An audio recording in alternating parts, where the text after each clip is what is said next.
예수님께서 부활하셨습니다. 이것은 사실이고 또 우리 삶 가운데 아주 지대한 영향을 미치는 그러한 사건이다 라고 우리가 볼 수 있습니다.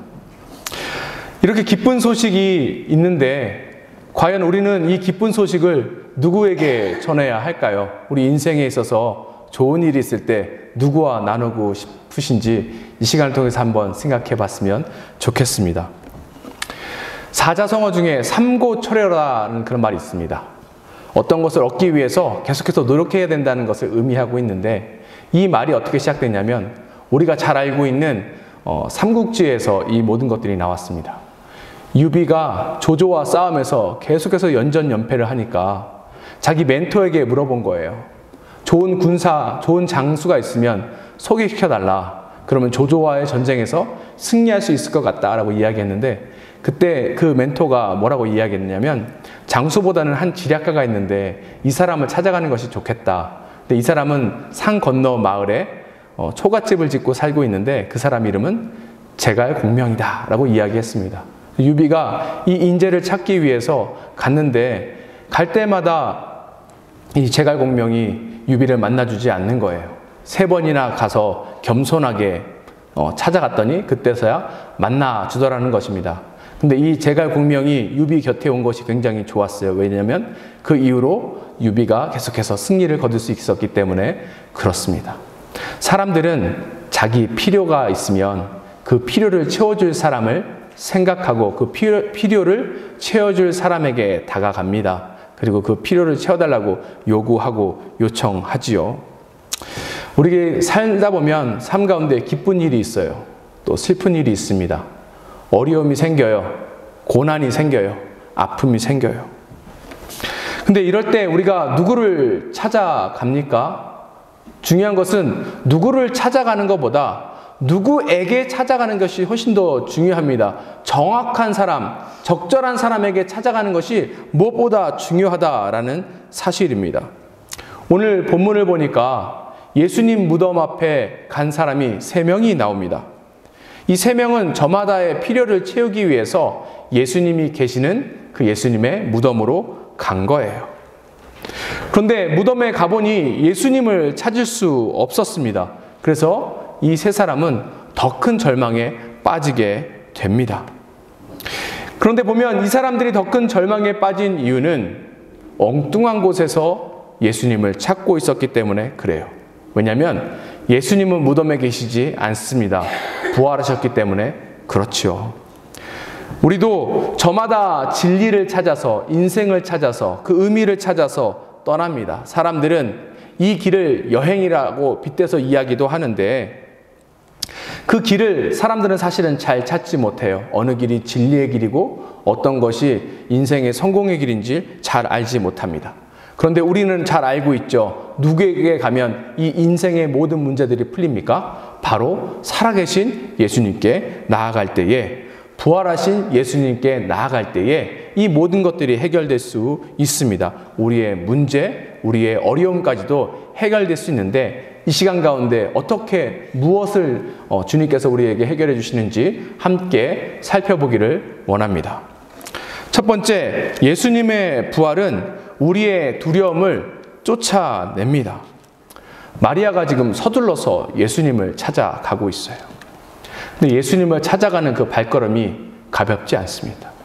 왜냐하면 이틀 전에 이 마리아가 경험한 극심한 공포와 또한 괴로운 상황 때문에 그래요.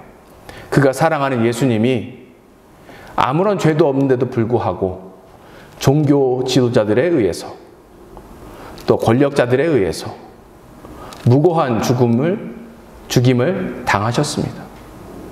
그런데 이 죽음을 당하실 때가 거의 해가 질 때쯤 돼서 제대로 장례를 치르지도 못하고 그 다음날이 안식일인 고로 움직이지 못하고 노심초사하면서 이틀을 지낸 거예요.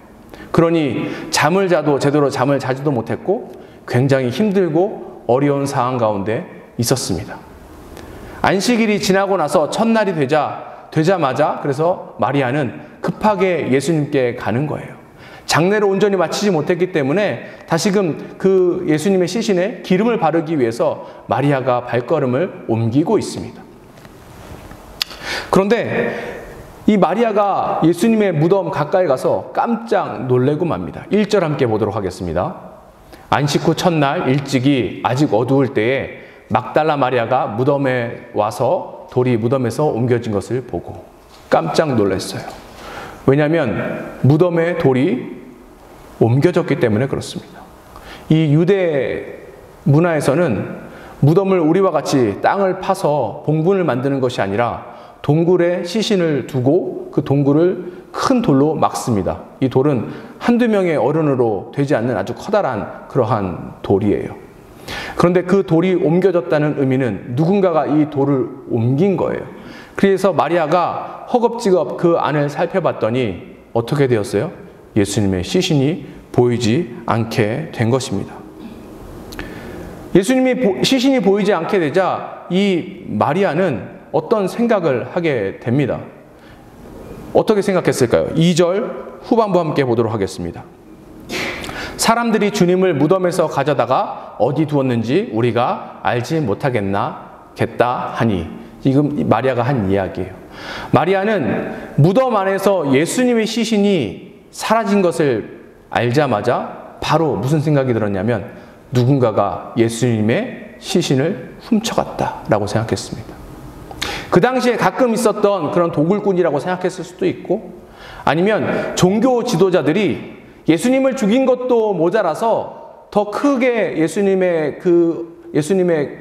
모욕하기 위해서 그렇게 했다라고 생각이 들었던 것 같습니다. 한번 생각해 보세요. 마리아가 얼마나 당황스러웠을까요? 이 당시에 또 이 무덤 앞에 군인들이 사실은 지키고 있었습니다. 누가 예수님의 시체를 가져갈까 봐 군인들이 지키고 있었던 상황이에요. 그런데 그 군인들도 보이지 않고 돌은 옮겨져 있고 또 무덤 안에 예수님의 시신은 없는 거예요. 그러자 두려움이라는 것이 이 마리아에게 닥치게 됩니다. 두려움이 찾아오니까 이 마리아가 한 행동은 무엇인가 하면 이 두려움을 해결할 누군가를 찾아 나서는 거예요. 우리는 어려움이 있을 때, 우리 삶 가운데 극심한 공포감이 있을 때, 스트레스가 쌓일 때 누군가를 향해서 갑니다. 그렇죠? 저의 막내는 어려움이 생기면 저를 찾아와요. 그리고 막 울어요. 왜요? 그 두려움을 위로하고 그 두려움을 이겨내게 해줄 사람이 본인이 생각할 때는 엄마, 아빠라고 생각하기 때문에 그렇습니다. 우리는 두려운 상황이 찾아올 때에 누구에게 갑니까? 혹시 가고 싶은 사람, 찾고 싶은 사람이 있는지 한번 생각해 봤으면 좋겠습니다. 그리고 거기에 가면 이 모든 문제가 과연 해결될까요? 마리아에게 있어서 이 두려운 마음을 해결해 줄 수 있다라고 생각한 사람이 있었어요. 누군가 하면 예수님의 제자들입니다. 2절 함께 보도록 하겠습니다. 시몬 베드로와 예수께서 사랑하시던 그 다른 제자에게 달려가서 말하되 사람들이 주님을 무덤에서 가져다가 어디 두었는지 우리가 알지 못하겠나이다 하니, 지금 마리아가 누굴 찾아갔어요? 시몬 베드로와 또 다른 사람은 누구입니까? 정체를 알 수 없죠. 이 사랑하던 사람은 요한을 이야기합니다. 이 요한복음은 요한이 있었죠. 그러니까 자기 이름을 쓰기 민망했던 것 같아요. 그래서 또 다른 제자라고 쓰면서 자기를 표현했습니다. 마리아는 자기에게 두려움이 찾아오니까 이것을 해결해 줄 수 있는 사람이 베드로 혹은 요한과 같은 예수님의 제자일 것이다 라고 생각이 들었습니다. 그래서 자초지종을 설명하고 자신이 왜 두려운지에 대해서 이야기하는데, 마리아의 바램과는 다르게 이 제자들이 마리아의 두려움을 해결해 주지 못해요. 3절 보도록 하겠습니다. 베드로와 그 다른 제자가 나서서 무덤으로 갈새. 이 베드로와 다른 제자도 그 이야기를 듣고 당황하는 거예요. 두려움이 그 안에 찾아오기 시작하는 것입니다. 그러니 무덤으로 막 두 사람 역시 뛰어가게 되었습니다. 마리아는 자기가 두려울 때에 그 두려움을 해결해 줄 수 있는 사람으로 제자를 생각했고 그 제자들에게 찾아갔지만 제자들은 그 문제를 결단코 해결해 주지 못했어요. 마리아뿐만 아니라 그 이야기를 들은 베드로와 요한 역시 두려움에 사로잡혔습니다. 이들이 이 문제를 해결하지 못하고 계속해서 두려움 가운데 빠져있는 이유가 있습니다. 왜 그런가 하면 이들은 이들 삶에서 예수님을 빼앗겼기 때문에 그래요. 우리 인생에서 예수님이 없게 되면 우리 삶에는 두려움이 찾아올 수밖에 없습니다. 그리고 이 두려움을 해결할 수 있는 키는 우리 주님밖에 없어요. 그러니 다른 곳으로 나아갈 것이 아니라 우리 주님께 나아가야 합니다. 세상의 어떤 지혜자도, 어떤 능력자도, 어떤 권세자도 우리의 두려움을 해결해 줄 수 있는 사람은 없어요. 그런데 왜 우리와 주님이 함께 있을 수 없는 것일까요? 왜 계속해서 우리 삶 가운데 두려움이 찾아오는 것일까요? 그것은 딱 하나 이유 때문입니다. 바로 죄 때문에 그래요. 첫사람이었던 아담이 또 아담과 하와가 범죄하고 난 이후에 두려움이라는 것이 인생에 찾아오기 시작한 거예요. 우리 삶을 되돌아봤으면 좋겠습니다. 우리와 하나님과의 관계가 어떠한지 한번 생각해 봤으면 좋겠어요. 우리 인생에 하나님이 안 계시죠? 계속 두렵습니다. 계속 삶이 곤란해질 거예요. 삶이 어려워질 거예요. 지금 평안하다, 지금 괜찮다, 안심하지 마세요. 왜요? 인생은 계속해서 굴곡 가운데 있기 때문에 그렇습니다. 언젠가는 우리가 큰 두려움과 고난과 아픔을 겪을 수밖에 없는데 그때 어디로 가시겠냐는 거예요. 부활하신 주님께 나아갈 때에 이 모든 것들이 해결될 줄 믿습니다. 예수님의 부활은 우리의 두려움을 쫓아내요. 그리고 두 번째, 예수님의 부활은 우리를 둘러싼 어두움을 몰아냅니다. 오늘 본문을 보면 인물이 3명이 나오죠. 3사람이 나와요. 근데 아주 재밌습니다. 이 3사람의 시각이 다 달라요. 관점이 다 달라요. 관점이 다르면 똑같은 일을 맞이하고서도 반응이 제각각일 수밖에 없습니다. 먼저 마리아를 함께 보도록 하겠습니다. 다시 1절 보도록 하겠습니다. 안식 후 첫날 일찍이 아직 어두울 때에 막달라 마리아가 무덤에 와서 돌이 무덤에서 옮겨진 것을 보고, 마리아가 이제 예수님께 나아갔다라고 이야기하죠. 예수님 시신에 그 향유를 바르기 위해서 나아간 것입니다. 근데 언제 나아갔대요? 첫날 일찍이 나아갔다라고 이야기합니다. 이른 새벽이에요. 그러면 그냥 이른 새벽이다라고 이야기하면 되잖아요. 이때가 한 4, 5시쯤 된다, 새벽 4, 5시쯤 된다고 합니다. 그냥 일찍 새벽에 나갔다라고 이야기하면 되는데 왜 굳이 성경은 첫날 일찍이 아직 어두울 때 이렇게 이야기했을까요? 새벽 4시, 5시면 어둡습니다. 굳이 이야기하지 않아도 어두운 거예요. 그런데 성경이 지금 이야기하고 싶은 것은 무엇인가 하면 어둠이라는 존재가, 어둠이 마리아의 삶에 영향을 미치고 있다라는 것을 이야기하기 위해서 지금 이것을 강조하고 있는 거예요. 어둠이 있기 때문에 제대로 앞을 볼 수 없습니다. 지금 우리가 사는 지역도 그렇지만 사람들이 무덤 옆에 사는 사람 있습니까? 공동묘지 옆에 사는 사람들 있어요? 없어요. 보통 무덤은 사람 사는 곳에서 조금 떨어진 곳에 있습니다. 이 당시에 전기도 없을 때인데 아직 해가 뜨지 않아서 어두운데 무덤가는 얼마나 더 어둡겠습니까? 게다가 예수님이 시신이 있던 그 무덤, 그 동굴안은 얼마나 더 깜깜하겠어요. 아무것도 보이지 않습니다. 여기 다시 1절을 보면 마리아가 무덤에서 옮겨진 것을 어떻게 했대요? 보았다라고 이야기합니다. 보았다. 그가 그 안을 보았어요. 헬라어는 보다라는 단어가 여러 개가 나오는데 여기서 쓰이는 보다라는 단어는 얼핏 보다라는 뜻을 가지고 있습니다. 우리가 예배 때 이 성전에 들어오면 주보를 받으시고 또 뭐 헌금을 내시고 하죠. 주보가 놓여져 있는 테이블이 있습니다. 항상 그 테이블에 주보가 놓여져 있어요. 제가 오늘 거기에다가 조그만한 그 로션을 올려놨습니다. 그 로션을 보신 분 계세요? 보신 분 계세요? 보셨어요? 우리가 얼핏 보고 지나가기 때문에 로션이 있는지 없는지도 잘 모릅니다. 그때 쓰는 단어예요. 그냥 얼핏 본 거예요. 그런데 어둠 가운데 얼핏 보니까 그 안에 무엇이 있는지 볼 수 없습니다. 마리아는 지금 어둠의 영향 가운데 있어요. 그래서 마리아는 제대로 보지 못합니다. 두 번째 인물이 나옵니다. 그 인물은 누군가 하면 바로 요한이에요. 4절과 5절 보도록 하겠습니다. 둘이 같이 다름질하더니 그 다른 제자는 요한입니다. 요한이 베드로보다 더 빨리 달려가서 먼저 무덤에 이르러 구부려 세마포 놓인 것을 보았으나 들어가지는 아니하였더니. 여기 보면 4절을 보면 요한이 베드로보다 더 빨리 갔다라는 것을 이야기하고 있습니다. 어떤 사람들은 요한이 베드로보다 젊으니까 더 빨리 뛰어갔을 수도 있다라고 이야기하는 사람도 있고, 또 앞에 성경이 뭐라고 이야기했냐면 요한을 보고 예수님을 사랑하는 제자다라고 이야기했습니다. 예수님을 더 사랑하기 때문에 더 빨리 뛰어갔다라고 이야기하는데 그것은 그냥 사람들의 추측이고 사실이 아닙니다. 우리가 이 성경의 이야기를 통해서 유추할 수 있는 게 있어요. 어떻게 요한이 베드로보다 빨리 가게 되었는가? 예수님께서 잡히시던 날에 제자들이 혼비백산에서 다 도망갔습니다. 예수님이 재판받으시고 예수님이 처형받는 그 순간에 예수님을 따르던 제자들은 다 뿔뿔이 흩어지고 도망갔어요.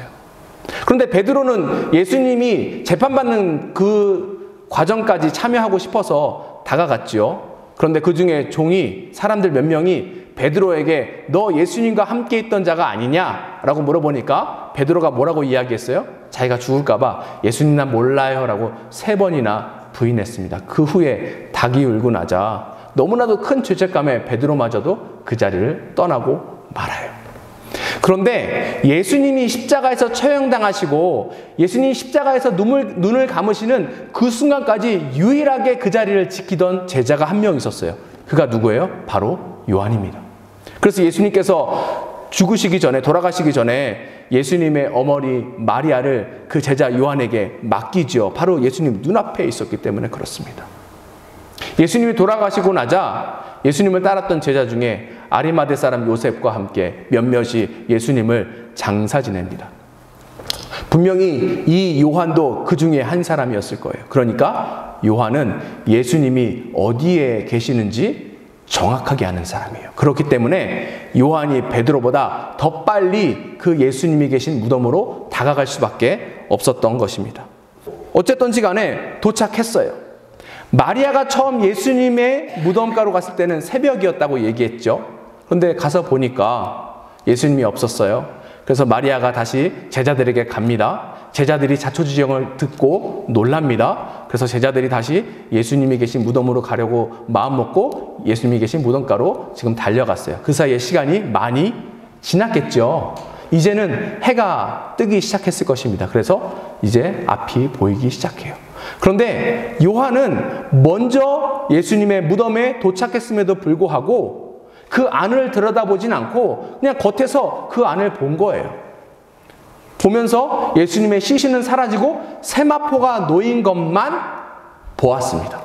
여기서 보다라는 단어도 앞에 마리아가 보다라는 단어와 같은 단어예요.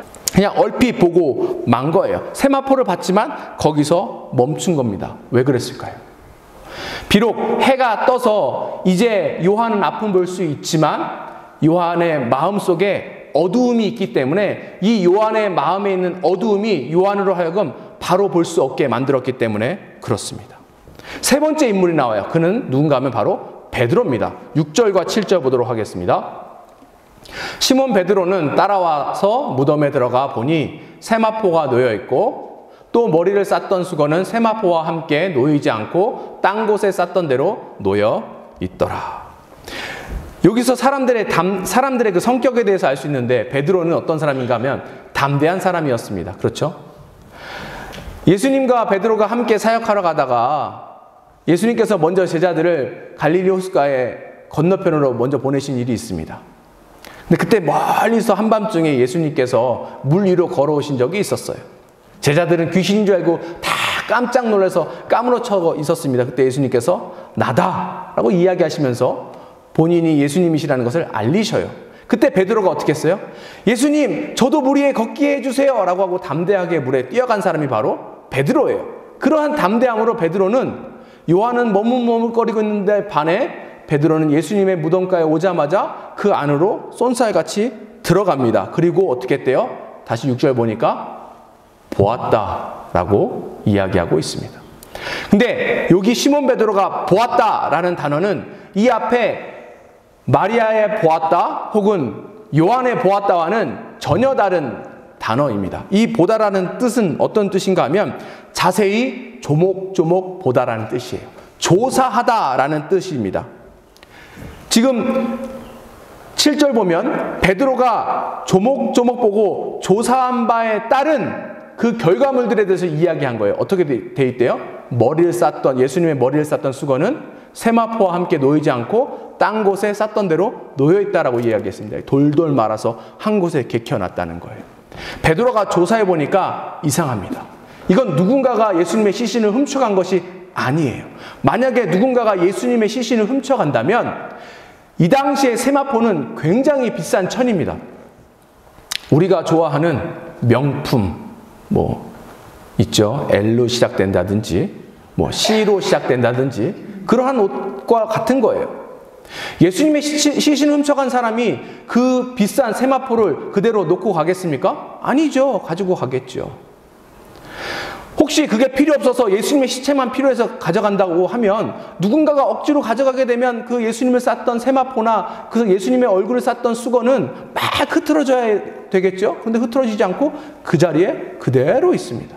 게다가 예수님의 머리를 쌌던 수건이 잘 개어져서 있다라는 거예요. 이것을 통해서 알 수 있는 것은 무엇인가 하면 이것은 증거예요. 무슨 증거예요? 예수님이 부활하셨다는 증거입니다.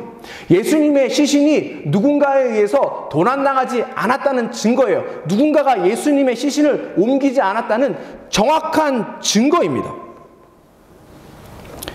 부활의 증거인데도 불구하고 베드로는 예수님이 부활하신 것을 아직까지 깨닫지 못해요. 9절 함께 보겠습니다. 그들이 성경에 그가 죽은 자 가운데서 다시 살아나야 하리라 하신 말씀을 아직 알지 못하더라. 베드로는 자기가 조사했어요. 조목조목 살펴봤습니다. 그럼에도 불구하고 그 부활의 증거를 통해서 예수님이 부활하셨다는 것을 아직 유추해내지 못해요.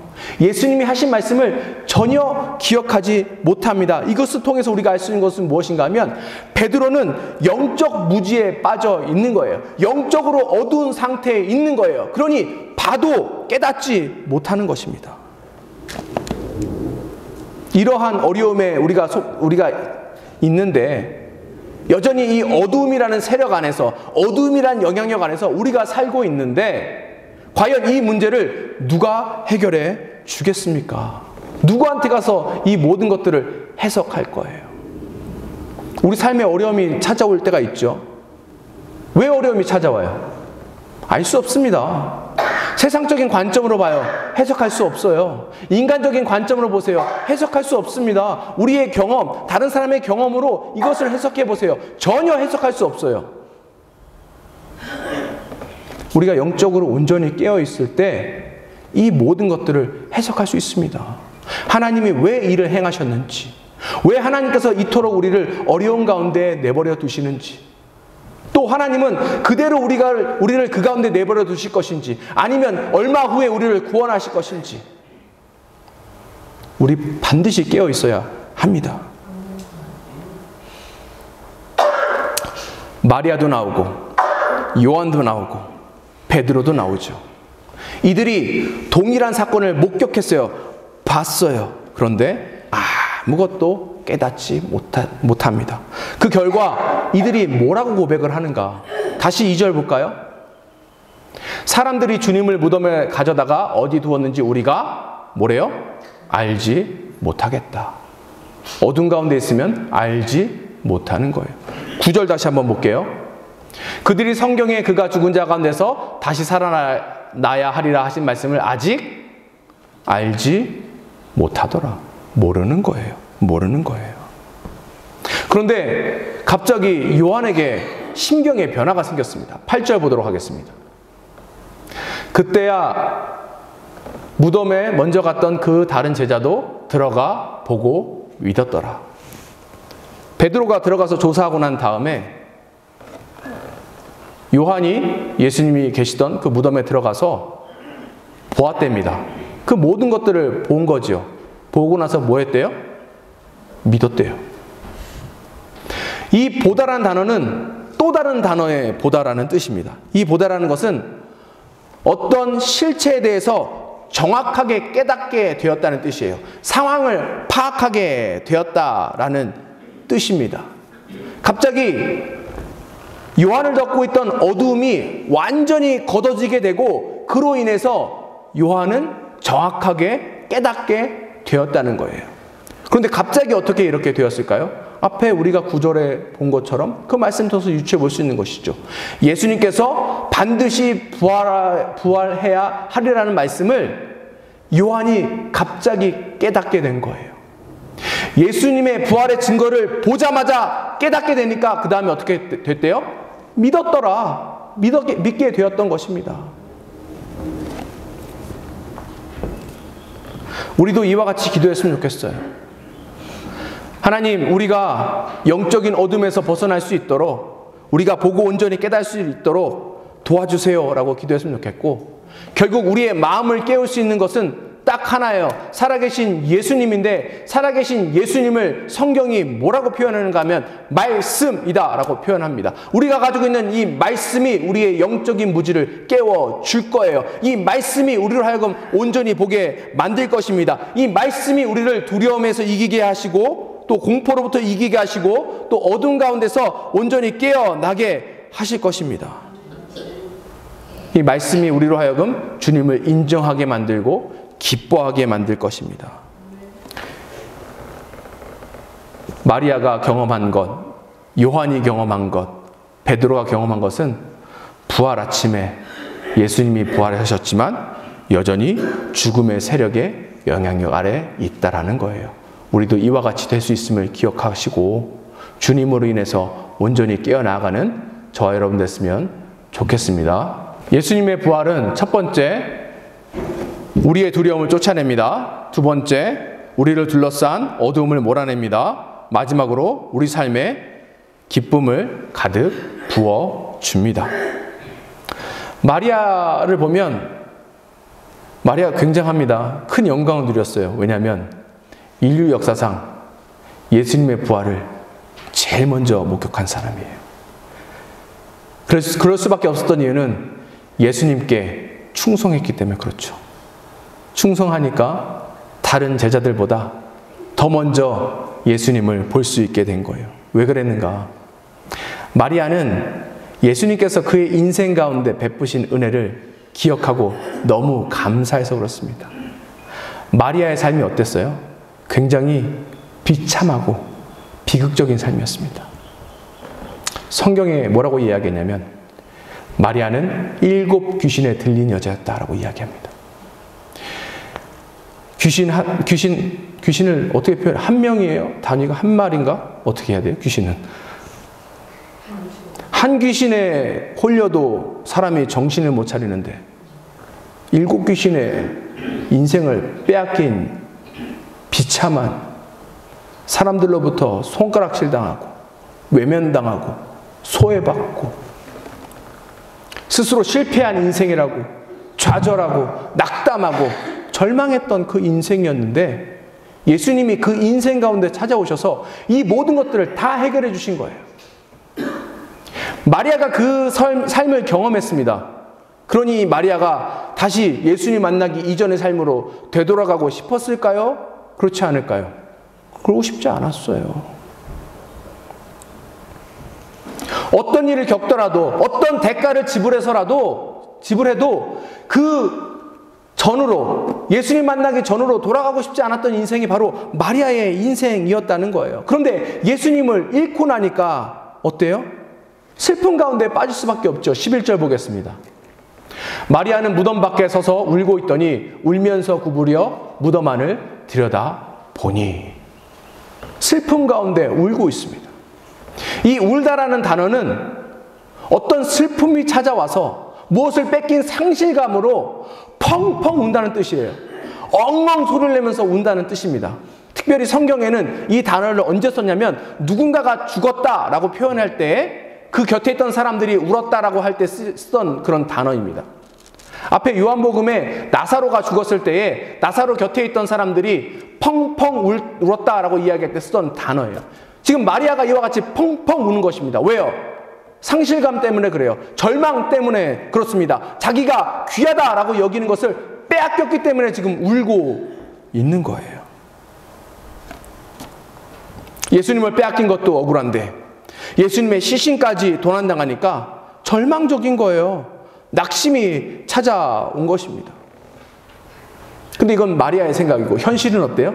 예수님은 부활하셨어요. 예수님은 살아계신다는 거예요. 그때 마리아가 갑자기 천사를 발견합니다. 12절 보도록 하겠습니다. 흰옷 입은 두 천사가 예수의 시체에 뉘었던 곳에 하나는 머리편에 하나는 발편에 앉았더라. 우리가 이 성경을 보면 천사가 여기 12절에 등장하니까 갑자기 천사가 탁 나타난 것 같잖아요. 그렇죠? 막 슬프게 울고 막 애통하고 막 아파하니까 천사가 딱 온 것 같죠. 그게 아니라 천사는 처음부터 그곳에 있었습니다. 예수님 무덤가에 왔던 사람들 눈이 어두워져서 영적으로 어두워져서 천사를 못 봤을 뿐이에요. 이제 천사를 보게 된 것입니다. 그런데 이 천사가 마리아에게 질문을 합니다. 13절 보도록 하겠습니다. 천사가 이르되 여자여 어찌하여 우느냐 이르되 사람들이 내 주님을 옮겨다가 어디 두었는지 내가 알지 못함이니이다. 천사가 마리아한테 뭐라고 물어봤다고요? 왜 우냐? 왜 울어? 그쵸? 톤이 굉장히 중요하다고 제가 말씀드렸어요. 이게 왜 울어? 이거겠어요? 아니면 왜 울어? 이거겠어요? 어떤 걸 것 같아요? 왜 울어? 이랬으면 좋겠죠. 천사가 왜 울어? 그럼 얼마나 무섭겠습니까? 그렇죠? 근데 여기서 끝나지 않고 예수님도, 부활하신 예수님도 마리아에게 나타나셔서 동일하게 질문하십니다. 15절 보도록 하겠습니다. 예수께서 이르시되 여자야 어찌하여 울며 누구를 찾느냐 하시니 마리아는 그가 동산지기인 줄 알고 이르되 주여 당신이 옮겼거든 어디 두었는지 내게 이르소서 그리하면 내가 가져가리이다. 여기서 예수님이 또 나타나셔서 마리아에게 뭐라고 질문하셔요? 왜 울어? 그렇죠? 예수님도 왜 울어? 이렇게 물어보셨을 거예요. 그런데 천사가 왜 울어? 라고 마리아에게 질문했을 때와 예수님께서 마리아에게 왜 울어? 라고 질문했을 때 마리아는 똑같이 이야기합니다. 예수님의 시신을 찾습니다. 예수님의 시신이 어디 있는지 알려주세요. 이렇게 이야기합니다. 근데 천사가 마리아에게 질문한 의도와 예수님께서 마리아에게 질문하신 의도가 같습니다. 왜 그렇게 질문하셨을까요? 왜 그렇게 질문하셨을까요? 아이들 보면 자기가 좋아하는 거, 자기가 귀하게 생각하는 거 잊어버리면 없앴대죠. 그러고 나서 웁니다. 그때 부모가 달래줘요. 울지 마, 울지 마. 그때 울지 마의 의미는 뭐예요? 울지 마의 의미는 뭐예요? 안 없어졌다는 거예요. 여기 있다는 것입니다. 동일한 의도로 예수님과 또 천사가 질문하는 거예요. 천사가 예수님이 마리아가 왜 우는지 몰라서 물었을까요? 진짜 몰라서 물으시는 거예요? 아니에요. 왜 우냐라고 물어보시는 것은 왜 지금 울고 있냐는 거예요. 이 상황이 울 상황이 아니라는 거예요. 더 쉽게 얘기해서 지금 이 상황은 슬퍼할 상황도 아니고 절망할 상황도 아니고 낙담에 빠져있을 상황도 전혀 아니다라고 지금 이야기하시는 것입니다. 예수님께서 이 모든 상황을 미리 예견하셨어요. 요한복음 16장 20절 함께 보도록 하겠습니다. 내가 진실로 진실로 너희에게 이르노니 너희는 곡하고 애통하겠으나 세상은 기뻐하리라. 너희는 근심하겠으나 너희 근심이 도리어 기쁨이 되리라.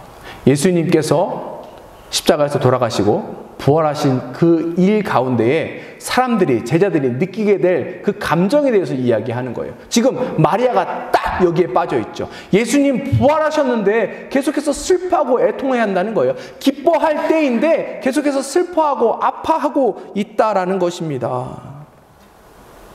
영적 무지에 빠져서 그래요. 영적으로 깨닫지 못해서 그래요. 그러니 아무것도 모르는 것입니다. 얼마나 답답합니까? 예수님은 살아계시는데 마리아는 누굴 찾아요? 죽으신 예수님을 찾는 거예요.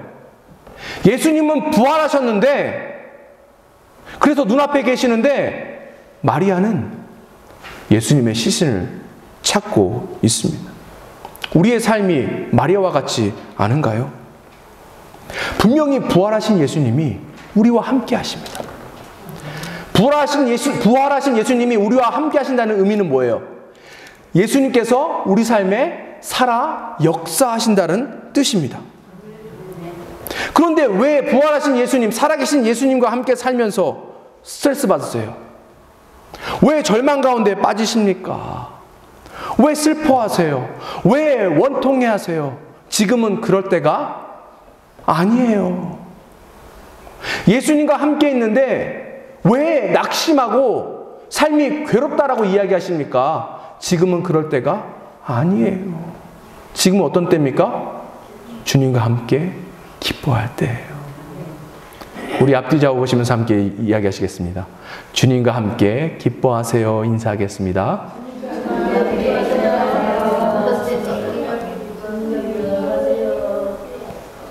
중요합니다. 중요해요. 우리가 예수님 살아계십니다 라고 고백하고 예수님 부활하셨습니다 라고 고백하니까 이 자리에 계시겠죠. 그러니 이 자리에서 예배드리시겠죠. 그런데 과연 부활하신 예수님을, 살아계신 예수님을 우리 삶에서 매일매일 경험하고 있는가? 이건 또 다른 이야기입니다. 자꾸 몇 년 전, 몇십 년 전, 몇 달 전 경험했던 은혜만 생각하고 그때 은혜 받았으니까 나는 괜찮겠지 하는 인생, 그것 역시 예수님의 시신만 찾고 바라는 인생과 같은 거예요. 예수님 살아계시고 예수님 부활하셨다면 오늘도 예수님께서 우리 인생 가운데 찾아오셔서 동일한 은혜를 베풀어 주실 거예요. 우리가 어려운 가운데 있다면 그 어려움을 이겨내게 할 것입니다. 우리가 무지에 빠져 있다면 깨달을 수 있게 허락하실 거예요. 우리에게 위로가 필요하다면 살아계신 예수님께서 지금 이 자리 가운데 오셔서 우리를 위로해 주실 거예요.